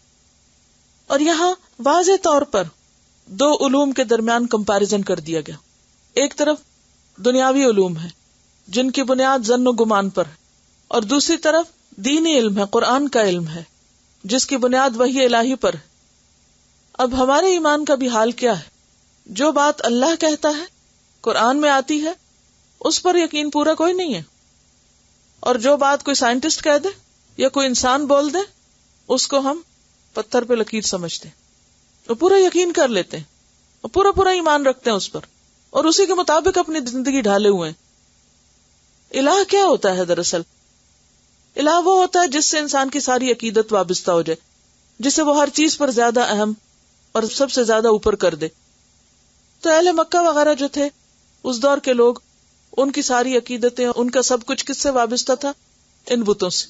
ہر دور کے لوگوں کے بت مختلف ہوتے ہیں. اگر کسی کی ساری عقیدت مال و دولت سے وابستہ تو وہی اس کا بت ہے، وہی اس کی دیوی. اگر کسی کا کسی خاص علم یا نظریے یا فلسفے سے ہے تو وہی اس کا الہ بنا ہوا ہے. تو بات یہ ہے کہ ایک طرف اللہ کا بھیجا ہوا علم اور معرفت ہے، اور دوسری طرف اتباع ظن اور اتباع ہوا ہے. زندگی کا کوئی بھی معاملہ اگر ہم اپنے رویوں پر غور کریں تو رہنمائی کہاں سے لیتے ہیں؟ خواہ بچوں کی تربیت کا معاملہ، خواہ صحت کا معاملہ، خواہ شادی بیاہ کا معاملہ ہو، خواہ تجارت کا، کچھ بھی ہو، ہمارا سورس آف نالج کیا ہوتا ہے؟ ہم ڈیپینڈ کس پہ کرتے ہیں؟ ہمارا بھروسہ اور یقین کس پہ ہوتا ہے؟ انسانوں کی باتوں پر. اور اس کے مقابلے میں اگر اللہ کی بات سامنے آ جائے تو ہمارے دلوں میں شک و شبہات کی لہریں اٹھنے لگتی. اب پتہ نہیں 14 سال پہلے کی بات ہے، اب پروفڈ بھی ہے یا نہیں، اور اب ہو بھی سکتی ہے یا نہیں. فرمایا وَلَقَدْ جَاءَهُم مِّن رَبِّهِمُ الْهُدَىٰ، اور الہدا سے مراد یہاں العلم ہے کہ ان کے رب کی طرف سے ان کے پاس علم آ چکا ہے، یقینی علم آ گیا. اس کے باوجود وہ اس علم کو چھوڑ کر لات اور عزا اور منات کے فلسفوں میں الجھے ہوئے. تلاوت سنیے نا آیات کی. سب اپنا اپنا جائزہ لیں، اپنے دلوں کا جائزہ کہ ہمیں قرآن پر کتنا کانفیڈینس ہے، ہم قرآن کے پڑھنے پر خود اندر سے کتنے مطمئن ہیں، ہمیں اس پر کتنا فخر ہے، ہم اس کے بتاتے ہوئے کیا محسوس کرتے ہیں. جب کوئی ہم سے پوچھتا ہے تم کیا کر رہے ہو، یہ کیا کرتے ہو، یہ تمہاری ہابی کیا ہے، یہ تمہارا مشغلہ کیا ہے، یا تمہارا کام کیا ہے، تو کس طریقے پہ بتاتے ہیں کہ میں قرآن کا طالب علم ہوں یا معلم ہوں. اور کیا یہ بتانے میں ہمیں کوئی آر تو نہیں ہوتی، کوئی شرمندگی تو نہیں ہوتی. یعنی ہمارے اپنے دل کا حال کیا ہوتا ہے. کتنے خود اعتمادی سے ہم بتا سکتے ہیں کہ ہاں ہم قرآن پڑھتے ہیں، میں قرآن پڑھتی ہوں. اگر اتنا قرآن پڑھ کر بھی یہ جرأت نہ آئے اور اتنا اعتماد نہ ہو اس کتاب پر اور اس کے بتانے پر اطمینان نہ ہو، تو پھر ہم نے خود قرآن کو کتنا پایا، ہم نے کیا وقت دی، ہم نے اس کو کیا جانا، کیا سیکھا ہے، کیا سمجھا ہے، کیا مرتبہ دیا ہے. دنیا کے علوم پر لوگوں کو کتنا فخر ہوتا ہے، کتنا کانفیڈینس ہوتا ہے، کتنا بڑھ چڑھ کے بتاتے ہیں اور کتنے فخر سے بتاتے ہیں کہ یہ ڈگری اور یہ ڈگری اور یہ پڑھ رہے ہیں، یہاں پڑھ رہے ہیں اور وہاں پڑھ رہے ہیں.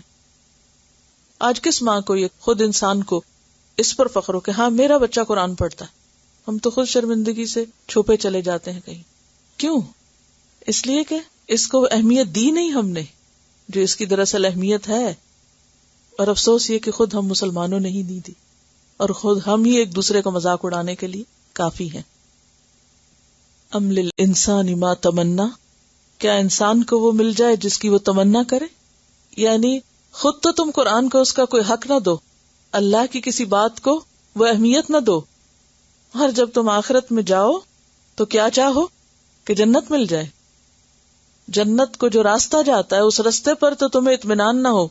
جو چیز جنت کی طرف بلاتی ہے اس چیز کو تو تم خوشی سے قبول نہ کرو، اور پھر اینڈ آف دا ڈے تمہیں وہ ملے جو تم خواہش کرتے ہو. کیا انسان یہ سمجھتا ہے کہ اس کو وہ سب مل جائے گا جس کی وہ تمنا کرتا ہے؟ کیا انسان کو وہی دینا چاہیے جو وہ چاہتا ہے؟ فَلِلَّهِ الْآخِرَةُ وَالْأُولَى، پس اللہ کے لیے ہے آخرت اور دنیا. آخرت کا لفظ پہلے کیوں کہا گیا؟ فَلِلَّهِ الْآخِرَةُ، کیونکہ آخرت میں اللہ کی جو حکومت اور ملک اور قدرت اور قوت اور سلطنت ظاہر ہوگی وہ دنیا میں ہمیں نظر نہیں آتی. اگرچہ دیکھنے والے اب بھی دیکھتے ہیں، صرف ایک آسمان کو ہی دیکھ کر بہت کچھ سمجھ میں آ سکتا ہے، اللہ کی عظمت اور اللہ کی قدرت اور اس کی بادشاہت.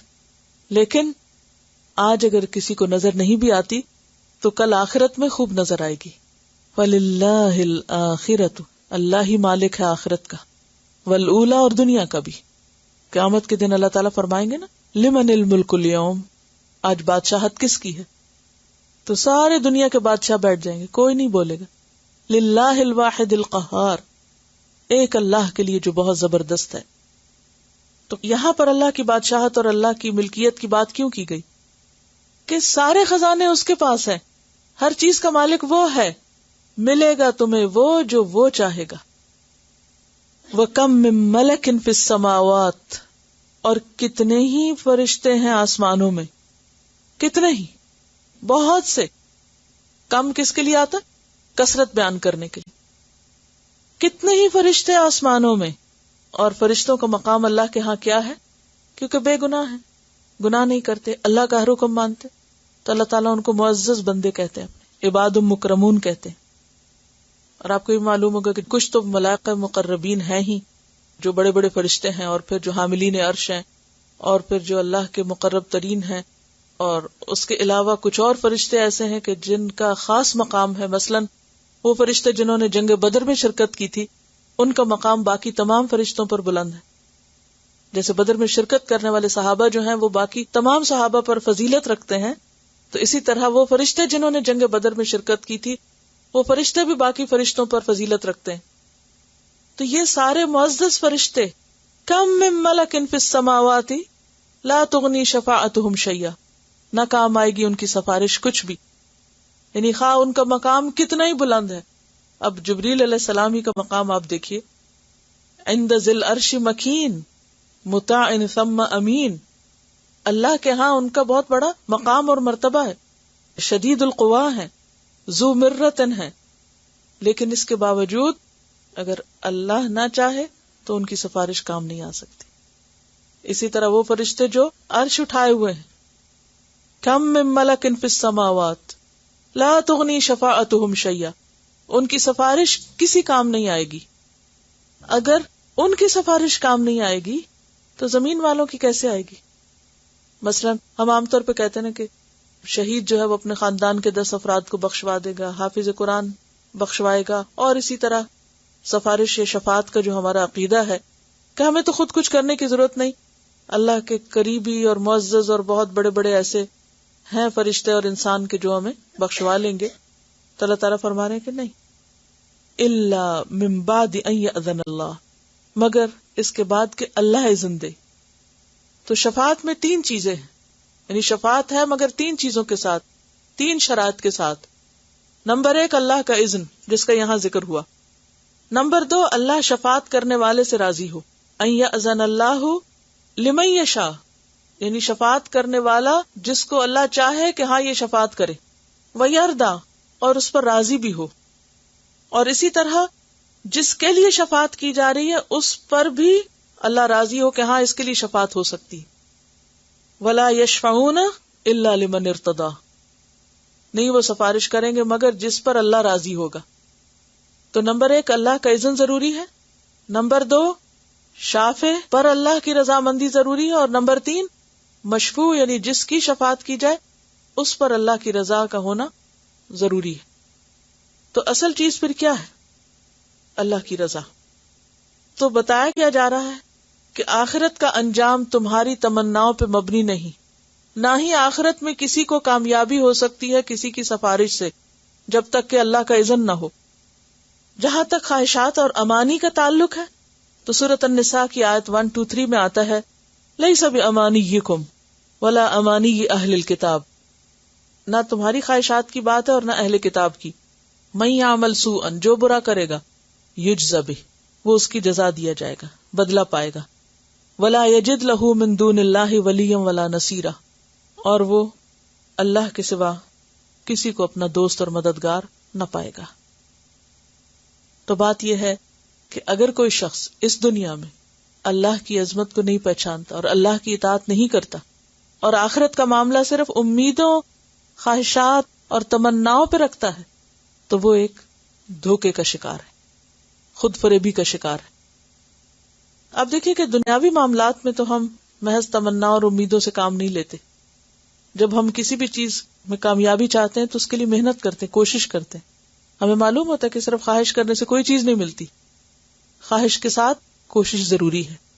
لیکن آخرت کا معاملہ ہم نے اس سے مختلف سمجھ رکھا ہے. اس میں ہم کوشش کو فرض نہیں سمجھتے، تمناؤں پہ جینا چاہتے، اور یا تمناؤں سے نکلیں گے تو شفاعت کو کافی سمجھیں. اور یہی ایک بہت بڑی وجہ ہے بہت سے لوگوں کی بے عملی کی، آخرت کے عقیدے کی درستگی کا نہ ہونا. ان الذین لا یؤمنون بالآخرۃ، بے شک وہ لوگ جو آخرت پر ایمان نہیں رکھتے. آخرت کیا چیز ہے؟ صرف یوم القیامہ؟ جب آپ کہتے ہیں آخرت پر ایمان تو اس سے مراد کیا ہوتا ہے؟ کس کس چیز پر ایمان ذرا بتائیے مجھے. والبعث بعد الموت، اور اپنے ایمان کا بھی ذرا جائزہ لے لیجئے. حساب کتاب، جنت، آگ اور پلسرات اور اوزان، موازین، اور قبر کا عذاب، قبر کا حساب کتاب، وہ آخرت نہیں؟ وہ بھی آخرت ہے. آخرت شروع ہوتی ہے موت کے فوراً بعد سے. من مات فقد قامت قیامتہ، جو مر گیا اس کی قیامت قائم ہو گئی. وہیں سے ہی آغاز ہو جاتا ہے. تو جب آخرت کی آپ بات کریں تو شروع کہاں سے کریں؟ قبر سے، اور موت کے وقت سے. بلکہ جو فرشتے نظر آتے ہیں، جان لینے والے فرشتے، ان پر بھی ایمان ضروری ہے. جب ہم کہتے ہیں نا فرشتوں پر ایمان رکھتے ہیں تو پھر ان فرشتوں کو ماننا بھی ضروری ہے. موت، قبر، قیامت کا دن کا قائم ہونا، نفخ صور وغیرہ، حساب، موازین، پلسرات، جنت، جہنم، یہ ساری چیزیں اس میں شامل. اب اگر کوئی شخص ان میں سے سب کو مانے، پلسرات کا انکار کر دے تو اس کا ایمان مکمل ہوگا؟ نہیں. اگر کوئی باقی چیزوں کو مانے اور کہ حساب کوئی نہیں ہونا، اس کا ایمان بھی ناقص. اگر کوئی کہے کہ یہ جنت دوزخ بس خیالی باتیں، ناقص ایمان ہے، ایمان ہے ہی نہیں. تو ان الذین لا یؤمنون بالآخرۃ، بے شک وہ لوگ جو آخرت کو مانتے نہیں ہیں، لیسمون الملائکۃ تسمیۃ الانثی، البتہ وہ نام رکھتے ہیں فرشتوں کے نام عورتوں والے، یعنی وہ ایسی حرکتیں کرتے ہیں۔ تو اس سے پتہ کیا چلتا ہے کہ اعمال کی ساری خرابیاں اور ان کا اصل سبب کیا ہے؟ آخرت پر ایمان کی کمزوری، آخرت پر ایمان نہ ہونا۔ جس کو پتہ اس کا حساب ہوگا، پکڑ ہوگی، جزا ہوگی، سزا ہوگی، تو وہ تو پھر سیدھا ہی رہے گا، ہر قدم ناپ تول کے رکھے گا۔ یعنی یہ اہل عرب میں خرابی کہاں سے آ گئی کہ ان کا آخرت پر ایمان درست نہ رہا، اسی لیے انہوں نے اللہ کے ساتھ فرشتوں کو شریک کر لیا اور اللہ کی بیٹیاں بنا لی۔ وما لہم بہ من علم، اور نہیں ان کے پاس اس بات کا کوئی علم۔ کس بات کا؟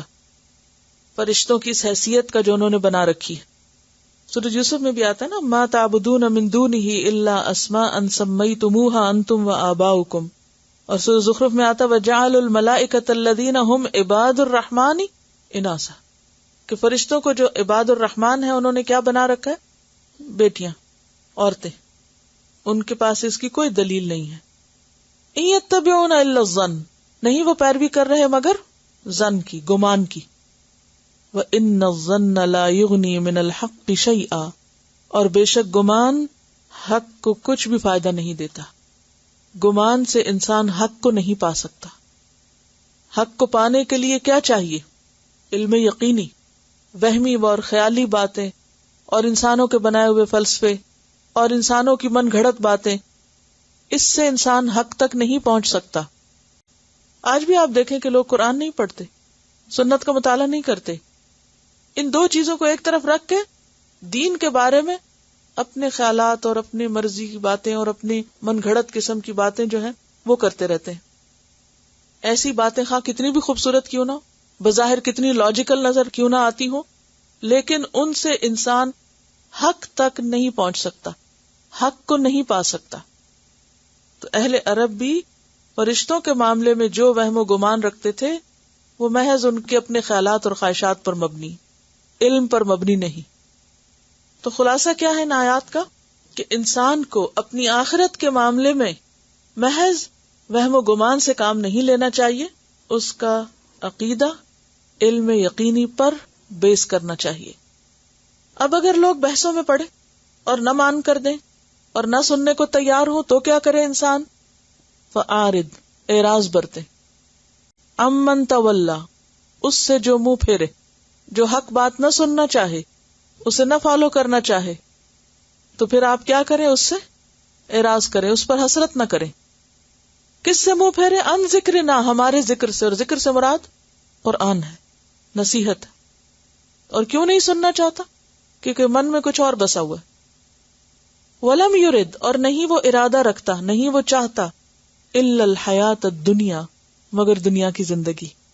اس کی خواہشات اور اس کی حب دنیا اس کو حق قبول نہیں کرنے دیتی۔ اور اگر دیکھا جائے تو بہت بڑی حقیقت ہے، ہم دنیاوی علوم اور دنیاوی فلسفوں اور دنیاوی ترقی سے کیوں اتنے مرعوب ہوتے ہیں؟ کیونکہ اس میں ہماری دنیا کا فائدہ ہوتا ہے۔ کیوں بھاگ بھاگ کے ہم ان سب چیزوں کی طرف جاتے ہیں اور سب کچھ قربان کرنے کو تیار ہوتے ہیں؟ کیونکہ اس سے ہمیں جلد ملنے والا فائدہ حاصل ہوتا ہے۔ تو بات یہ ہے کہ اللہ کے ذکر سے، قرآن سے جو منہ موڑ جائے، اور اس لیے کہ وہ دنیا کی زندگی کا طالب ہے، خواہش مند ہے، تو ایسے شخص کے منہ موڑنے پر آپ حسرت نہ کریں، آپ غم نہ کریں، آپ انہیں ان کے حال پہ چھوڑ دیں۔ ذالک مبلغہم من العلم، یہی انتہا ہے ان کے علم کی۔ مبلغ کس کے وزن پر ہے؟ مفعل، پہنچنے کی جگہ، اور مفعل ظرف ہوتا ہے نا۔ یہ ان کے علم کے پہنچنے کی حد ہے، انتہا ہے۔ بس ان کے علم کی آخری حد یہی ہے، کیا؟ دنیا۔ دنیا سے ہی اٹھا یہ علم اور دنیا میں ہی ختم ہو جائے گا۔ اس کا فائدہ صرف دنیا ہی کی حد تک ہے۔ ان ربک هو اعلم، بے شک تیرا رب خوب جانتا ہے، بمن ضل عن سبیلہ، کون بھٹکا ہوا ہے اس کے راستے سے، وہو اعلم، اور وہ خوب جانتا ہے، بمن اہتدی، کہ کون ہدایت پر ہے۔ دنیا میں تو ایک دوسرے کو گمراہ قرار دیتا ہی رہتا ہے. جو دنیا کے علم میں آگے بڑھے ہوئے ہیں وہ دین والوں کو کیا سمجھتے ہیں؟ گمراہ لوگ ہیں، بھٹکے ہوئے لوگ ہیں، سر پھرا ہوا ان کا، لوگ کدھر جا رہے ہیں یہ کدھر جا رہے ہیں. اور دین والے کیا سمجھتے ہیں کہ جن کے پاس علم وحی بنیاد نہیں ہے کسی بھی چیز کی تو وہ درست نہیں. اب دنیا میں کون فیصلہ کرے گا؟ کوئی نہیں کرے گا. اگرچہ فیصلہ تو موجود ہے لیکن اصل فیصلہ اللہ کے پاس ہے. تیرا رب زیادہ جانتا ہے کہ ہدایت کس کے پاس ہے، کون اس کے رستے پہ چل رہا ہے، کون ہدایت پر ہے اور کون بھٹکا ہوا ہے. اور جہاں تک اس بات کا تعلق ہے نا کہ ان کے علم کی انتہا بس یہی ہے، اس سے آگے وہ نہیں جا سکتے کیونکہ وحی پر ایمان نہیں رکھتے، قرآن کو مانتے نہیں، اسے سورس آف نالج سمجھتے نہیں. اور اگر دیکھا جائے تو آپ کسی بھی کتاب میں دیکھیں، کسی بھی علم کی ڈیفینیشن دیکھیں، کسی بھی چیز کی حقیقت کو جاننے کی کوشش ہو تو لوگ طرح طرح کی باتیں لائیں گے، ادھر ادھر کے فلسفے لائیں گے، لیکن قرآن کو ایک علمی کتاب کے طور پر کوٹ نہیں کریں گے. یعنی جس کو آج کی دنیا میں ایک اوتھینٹک نالج ہم قرار دیتے ہیں وہاں قرآن کا کتنا دخل ہے. تو جس علم کی بنیاد محض دنیا ہو اور جس کی انتہا بھی دنیا ہی ہو، اس کا آخرت میں فائدہ نہیں ہو سکتا. آخرت میں فائدہ دینے والا علم وہی علم ہے، خواہ دین کا یا دنیا کا، جس کی بنیاد وحی الہی پر ہو، جو آخرت بیسڈ ہو، قرآن بیسڈ ہو. اور اگر کوئی چیز قرآن بیسڈ نہیں ہے تو وہ انسانوں کو آخرت میں فائدہ نہیں دے سکتی. اور دنیا کی طرف کیوں ہم لپکتے ہیں؟ کیونکہ دنیا جلد ملنے والی، جیسے قرآن پاک میں آتا ہے نا، بل تؤثرون الحیات الدنیا والآخرۃ خیر وابقی. سورۃ توبہ میں بھی آتا ہے ارضیتم بالحیات الدنیا. جو جہاد کے لیے نہیں نکلنا چاہتے تھے تو کہا گیا کیا تم دنیا کی زندگی پر ہی راضی ہو گئے. سورۃ الدہر میں آتا ہے ان ہؤلاء یحبون العاجلہ وَيَذَرُونَ وَرَاءَهُمْ يَوْمًا ثَقِيلًا. اصل بات یہ کہ انسان کی اپنی نظر کوتاہ ہے، وہ صرف وقتی جلدی ملنے والی چیز اور ظاہر نظر آنے والی چیز کے دھوکے میں گرفتار ہو جاتا ہے اور اصل کو پیچھے چھوڑ دیتا ہے. حالانکہ جنت کی حیثیت اور حقیقت کیا ہے؟ بخاری کی حدیث میں آتا ہے لَمَوْضِعُ صَوْتِ أَحَدِكُم مِّنَ الْجَنَّةِ خَيْرٌ مِّنَ الدُّنْيَا وَمَا فِيهَا. تم میں سے کسی کی جنت میں ایک کوڑا رکھنے کی جگہ، ایک گز بھر جگہ، دنیا اور دنیا کے اندر جو کچھ ہے سب سے بہتر ہے. اسی لیے جب مومن فوت ہوتا ہے، مومن جب مرتا ہے، اس کی روح نکلتی ہے اور اس کو اپنا آخری انجام نظر آتا ہے، وہ جنت نظر آتی ہے، تو وہ کیا کرتا ہے؟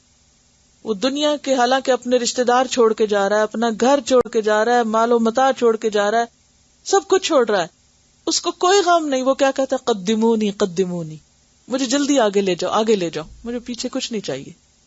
اچھا پیچھے والے کیا بیٹھ کے رو رہے ہوتے ہیں؟ ہائے بیچارہ یہ بھی چھوڑ گیا، اس نے ابھی یہ کھایا نہیں تھا، ابھی یہ پہنا نہیں تھا، ابھی یہ تو برتا ہی نہیں تھا، ابھی تو بچوں کی خوشیاں نہیں دیکھی تھی، ابھی تو پتہ نہیں کیا کیا نہیں دیکھا تھا. پیچھے والے سارے دنیا کے پیمانوں سے ناپ رہے ہوتے ہیں جانے والے کے جانے کو، اور حسرت کر رہے ہوتے ہیں اور غم کر رہے ہوتے ہیں اور دکھ منا رہے ہوتے ہیں، ہائے بیچارے نے کیا دیکھا. یہی باتیں کرتے ہیں نا، ابھی تو اس نے کچھ دیکھا ہی نہیں تھا، سارا کچھ دیکھ کے بھی ابھی کچھ نہیں دیکھا تھا. لیکن جو مومن کی روح ہوتی ہے اس کو کوئی غم نہیں ہوتا دنیا چھوڑنے کا، کیونکہ اس کو پتا ہے وہ اس سے بہتر جگہ جا رہا ہے. اسے کس بات کا غم؟ کیا چھوڑنے کا غم؟ وہ کہتے قدمونی قدمونی. کیوں کہا گیا کہ نیک ہے جنازہ تب بھی جلدی لے جاؤ، بد ہے تو تب بھی اٹھا کے اپنے کندھوں سے اتارو اس کو. نیک ہے تو اس کو کیوں روکا ہوا دنیا میں؟ اسے پہنچاؤ اس کی منزل پہ تاکہ وہ اس فائدے کو اٹھائے جو اس کے لیے آگے تیار ہے جنت میں. یعنی قبر میں اس کے لیے وہ کھڑکی جنت کی کھول دی جاتی ہے، اس کی قبر کشادہ کر دی جاتی ہے، اس کو راحت و آرام مل جاتا ہے، اس کے نیک اعمال اس کے دائیں بائیں آ جاتے ہیں، قرآن اس کا ساتھی ہوتا ہے، اس کو کوئی غم، کوئی تنہائی، کوئی وحشت کچھ بھی نہیں ہوتی، کیونکہ اس نے پوری تیاری کی تھی، اس نے اسی کو تو ترجیح دی تھی، وہ اسی چیز کو تو زیادہ اہمیت دے رہا تھا. دنیا تو اس کے لیے سیکنڈری تھی، وہ سب کچھ یہیں کے لیے تو بھیج رہا تھا، یہیں کے لیے تو تیار کر رہا تھا. تو جب وہ وہاں پہنچ گیا تو اسے اس حقیر دنیا کو کیا کرنا کہ جس کی اگر کوئی قدر و قیمت ہوتی تو اللہ مچھر کے پر برابر نہ دیتا کسی کافر و مشرک کو. تو کہتے قدمونی قدمونی. لیکن اس کے برعکس جو کوتاہ نظر ہیں، جو دنیا کو ہی سب کچھ سمجھے ہوئے ہیں، ان کے نزدیک دنیا ہی سب کچھ ہے. ذالک مبلغہم من العلم. اسی لیے ہمیں وہ دعا سکھائی گئی نا, ولا تجعل الدنیا اکبر ہمنا, اور دنیا کو ہمارے لیے سب سے بڑا ہم اور غم نہ بنانا. ہم سب بھی اپنے دلوں کا جائزہ لیں. ہمارے غم کیا ہے, ہماری فکر کیا ہے جو ہمارے دلوں کو گھن کی طرح چاٹ رہی؟ کیا ہے وہ غم, دنیا یا آخرت؟ ہم سب کو سوچنے کی ضرورت ہے. ہم اپنے ساتھ سچ بولنے والے ہوں. ہم دوسروں کے سامنے تو کہہ سکتے ہیں کہ ہائے ہمیں آخرت کی فکر ہے, لیکن ہم اپنے اندر سے پوچھیں, جب بھی کسی چیز کا غم لگے, جب بھی کسی چیز پر دکھ آئے, پریشانی ہو, فوراً سوچا کریں اصل مسئلہ یہ نہیں ہے, اصل مسئلہ کچھ اور ہے, اصل مسئلہ آخرت ہے, اصل فکر کی چیز وہ ہے. لیکن جب ہمارے دل خالی ہی نہیں ہوتے یہاں کے غموں سے, یہاں کی فکروں سے, یہاں کی پریشانیوں سے, تو پھر وہ غم کبھی لگتا ہی نہیں. مومن کا غم دنیا نہیں ہوتی, مومن کا غم اور فکر آخرت ہوتی ہے. مومن دنیا میں کسی چیز کے کھونے اور کسی چیز کے جانے پر اس طرح پریشان نہیں ہوتا جس طرح آخرت کے جانے پر. جیسے وہ ایک حدیث میں آتا ہے نا کہ جس کی عصر کی نماز ضائع ہو گئی, ایسا ہے گویا گھر اور جو کچھ گھر میں سبھی برباد ہو گئے. لیکن ہم میں سے کتنے لوگ ایسے ہیں کہ جو اس پر کبھی غم کریں کہ ان کی نماز چلی گئی, اور پھر اپنے بارے میں کیا, اپنی اولاد کے بارے میں سوچیں, اپنے رشتہ داروں کے بارے میں, اپنے دوستوں کے بارے میں, کہ جب ان کی آخرت کو کوئی نقصان پہنچتا تو ہمیں کوئی غم لگتا؟ کوئی غم نہیں لگتا ہمیں. اگر کوئی کسی نیکی سے محروم رہ جائے ہمارا دوست, تو ہمیں کوئی غم نہیں لگتا کہ کیوں نیکی سے محروم رہا. لیکن اگر کسی کی دنیا چلی جائے تو ہم میں سے ہر ایک دکھ مناتا ہے, اور ہر ایک دکھی ہوتا ہے اس کے لیے ہائے ہم تمہارے لیے سوری فیل کرتے ہیں کہ تمہارے ساتھ یہ ہو گیا. صحابہ کرام دوسری چیزوں پہ غم منایا کرتے تھے. جب کسی کی آخرت کو کوئی نقصان پہنچتا تو وہ اس وقت غمگین ہوتے تھے. تو اللہ تعالیٰ کیا فرماتے ہیں, من کان یرید العاجلۃ عجلنا له فیہا ما نشاء لمن نرید ومن اراد الآخرۃ وسعى لها سعیها وهو مؤمن فاولئک کان سعیہم مشکورا. دوسری جگہ آتا ہے من کان یرید حرث الآخرۃ نزد له فی حرثہ ومن کان یرید حرث الدنیا نؤتہ منها وما له فی الآخرۃ من نصیب فأعرض عمن تولى عن ذکرنا. یہ وہی بات ہے جیسے هو خیر مما یجمعون. کچھ لوگوں کے لیے قرآن ہر چیز سے بہتر ہے جسے لوگ سمیٹ رہے, اور کچھ لوگوں کے لیے ہر وہ چیز بہتر ہے جسے اور سمیٹ رہے ہیں, اور وہ منہ موڑے ہوئے ہے اس ذکر سے. اگر ہمیں یہ پتا چلے نا کہ کوئی شخص اپنی جاب چھوڑ کے قرآن سیکھنے لگ گیا تو ہم کہیں گے ہائے بیچارہ اتنے پیسے سیکریفائس کر دیے اور اپنا فیوچر برباد کر کے تو وہ کیا کر رہا ہے. اور اگر ہمیں یہ پتا چلے کہ کسی شخص نے قرآن چھوڑ کے دنیا اختیار کر لی تو ہم سوچتے ہیں اچھا فیوچر تو سیکیور ہو گیا. یعنی ہمارا رویہ کیا ہوتا ہے جب کوئی قرآن سے اعراض برتتا ہے تو ہمارے دل کا حال کیا ہوتا ہے, اور جب کوئی دنیا سے اعراض برتتا ہے تو ہم اس کو کیا ویلیو دیتے ہیں.